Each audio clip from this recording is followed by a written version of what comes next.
আমার পাশের চেয়ার খালি, এক মহিলা তার বাচ্চাই না বসাইছে চুল কাটার জন্য। শিল বেটাই বা নাপিত বেটায় আস্তে করে কয়, ম্যাডাম এমনি হবে না, আলাদা একটা তক্তা লাগাইতে হবে। তক্তা লাগাইয়া বাচ্চারে বসাইছে উপরে, মাই ফ্যাশন দিক দিয়া বাচ্চারে আঞ্জামাইরা ধরছে। আস্তে কইরা নাপিতে জিজ্ঞেস করে, ম্যাডাম কি ডিজাইন? কি ডিজাইন? ম্যাডামে আস্তে কইরা কয়, তিনতলা। তিনতলা কয়তলা? আচ্ছা 1.5 বছর 2 বছরের বাচ্চাই তিনতলা চিনত? চিনাই লোকে আবার কন আমি কই হুদা মাই না বাবাও।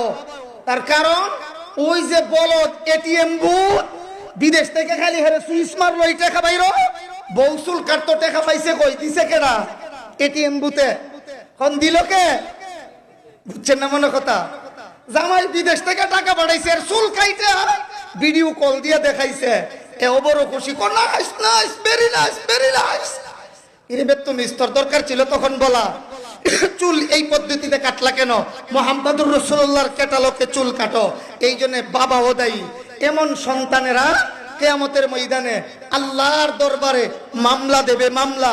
আমার মা বাবা আমারে কেন এই জাতীয় পদ্ধতি শিখালেন, নবীজির ক্যাটালগ শিখালেন না কেন?